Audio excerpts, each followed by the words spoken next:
To suck up or not to suck up? That is the question. Whether it is nobler in the mind to suffer the slings and arrows of outrageous tariffs or devoutly to kiss the arse of the Donald.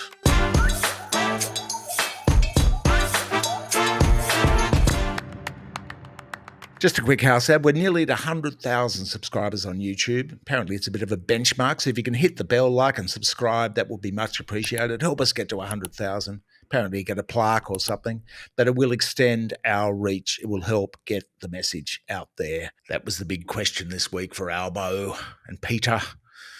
As the US slugged Australia with 25% tariffs on steel and aluminium. It's not so much the dimension of this tax hit. It affects just 0.2% of our exports. But what's next? Beef? Ugg boots? Lamb? It's potentially very damaging for the economy, and thanks to the Donald, we've all lost 10% on our superannuation share portfolios. Yes, we've seen the Trump rally. That lasted all of 5 seconds. Then we got the Trump slump, which this week turned into the Trump correction. The correction is when the market is down 10% or more.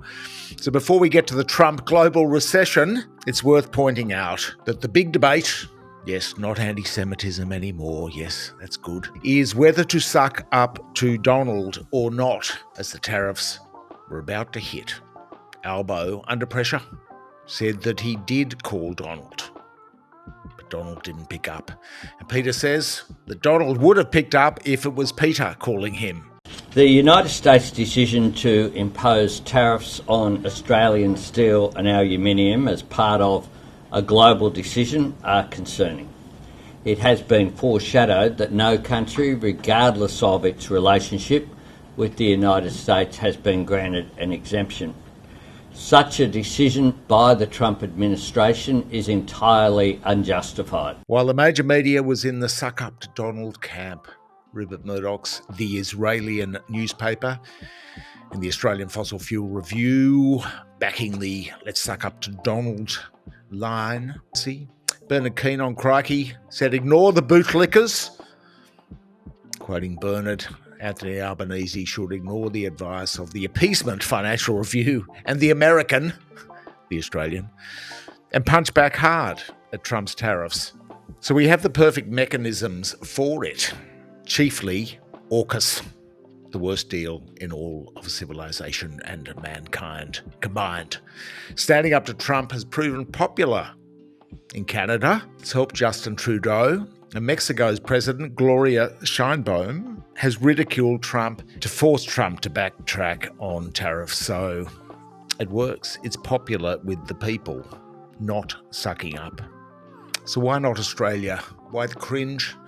It's not as we have no levers to pull. There's Awkwardus. There's Pine Gap, the US War Crimes Assistance Facility in the middle of the desert. There's military bases. There's critical minerals. There's a US ambassador. There's all sorts of things. The list is long for the not-to-suck-up camp, and indeed Malcolm Turnbull, the former PM, is certainly in that camp, telling ABC 7:30 report this week that Trump was the schoolyard bully and the only way to deal with bullies was to stand up to them. Hear, hear. And there is their nuclear waste, too. Now, that's a possible lever. If you haven't read it, check out Rex Patrick's story on the website. It's an easy one. We are, as part of the AUKUS arrangement, agreeing to bury the US and UK nuclear waste in Australia. It's one heck of a scam. And as Rex noted this week, Rex has been on a journey fighting government secrecy, particularly in this regard lately. Where do they plan to bury this nuclear waste? Where will it go? I think it's probably fair that the government tells us. I mean, we did elect them and we do pay for them and, it is public interest. But no, they're keeping it hidden, even from Rex, the indefatigable Rex, who's been FOIing them good and hard. So we've agreed to bury their waste, and they're keeping it secret where they reckon it might go. Now, where it goes is ministerial discretion too, thanks to laws which passed last November, which means Ricky Marles, gets to decide where to stick the radioactive stuff, which remains toxic for thousands of years. Won't be going in Geelong, in Corio, that's for sure. support for AUKUS is definitely slipping. If you're not on the gravy train, you're having second thoughts. Those on the gravy train are still fairly devout, but the AUKUS scam is losing fans. Malcolm Turnbull has his invite-only AUKUS forum later this month in Canberra, top hats only. It's likely to slip further after that because Turnbull is right. Joined voices like Bob Carr, Gareth Evans, of course Paul Keating. While Richard Marles has been saying, while our Defence Minister has been saying this week how highly committed Australia was to AUKUS, Peter Briggs, formerly an Admiral, came out to say it was too slow, too expensive, there's too much risk, particularly with the direction that the Donald is taking America. Time for Plan B, said Peter Briggs. What is Plan B? Well, people are mooting going back to the French subs, the Turnbull plan, that is, which was scotched by ScoMo in favour of AUKUS. We dusted $5 billion to the French in a sorry payment. But while the language in the public discourse in political and diplomatic and media circles remains cautious, you know, that Trump is unpredictable, it's a volatile situation, etc. The reality is, and let's just call a spade here, we're not anti-Donald in every regard, but most. It's a freak show, let's face it. It is a freak show. And kowtowing to Donald will be increasingly untenable and embarrassing and damaging for Australia. We might as well change the national anthem from Advance Australia Fair to the Benny Hill Show theme song. AUKUS did loom large this week, and so it should, because this is about dragging young Australians off to China when we can't say no to another useless American war. But there were many other scams, of course. Thankfully, the fake terror caravan bomb plot scam, well, that kept on giving. And did you notice that there was a slight, well, the Israel lobby was crestfallen, in fact. There were no Muslims involved, apparently. They were almost inconsolable in their grief. The hysterical victimhood narrative was under attack. It was a humongous scam too. We covered this in the previous video. You can check that out. It's proved to be a fairly popular one.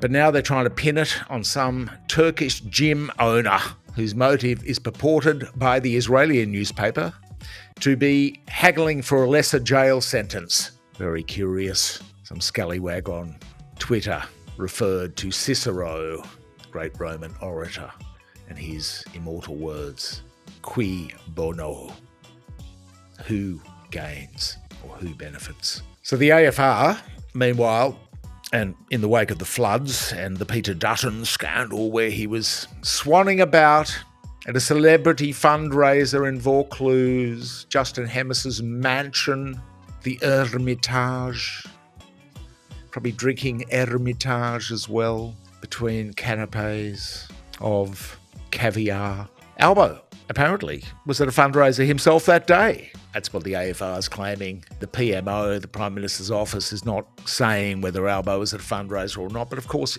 the uni party's got a uni party. This is what they do. They raise money so that they can pay for false and misleading advertising to combat Clive's even more false and misleading advertising. The scam of the week should go this week to somebody who's been a perennial striver for excellence in this regard. She has doggedly striven to get this mantle, to achieve this greatness of Scam of the Week, and that is Sarah Henderson, the coalition politician, for her dogged determination in fighting the demons of wokeness. Don't you worry about housing crisis, economy, and Donald Trump and defence and all those things.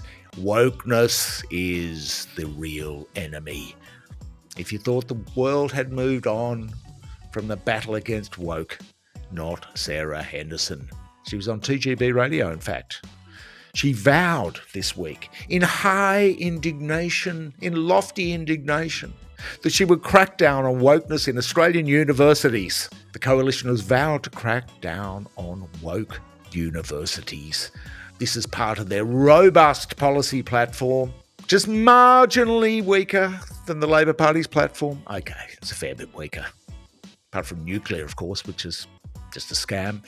Sarah Henderson said, "The classroom is for education, not indoctrination." She had discovered, and she revealed this to 2GB, that voice of moderation. Shocking news that there was a university offering voluntary online modules in First Nations culture. Oh no, First Nations culture. How woke? Indoctrination. Of course, Sarah's a huge fan of the Murdoch press, which doesn't do indoctrination at all. They just do fair and balanced. They're not prone to indoctrination. But you unis, you watch out. If Sarah gets into power, she will be coming after you for your wokeness. If you are woke, watch out. Thanks for watching Scam of the Week. Please like, share and comment in the section below and hit the bell and support us if you can. Also, we're just showcasing, of course, latest bit of haute couture, this apparel range from our manufacturer, Warwick Levy, Lonely Kids Club. Stop legal abuse, and you'll see this little bloke here with his briefcase chasing an ambulance. It's the height of high fashion. So get on board if you are a victim of legal abuse, like myself. In fact, we should really have 3 women with briefcases because that's our present situation. But when it comes to ambulance chasers, we are non-gender biased at all. We're post-gender when it comes to ambulance chasers. So ship it in. And have a great weekend, what's left of it, and we'll catch you next week.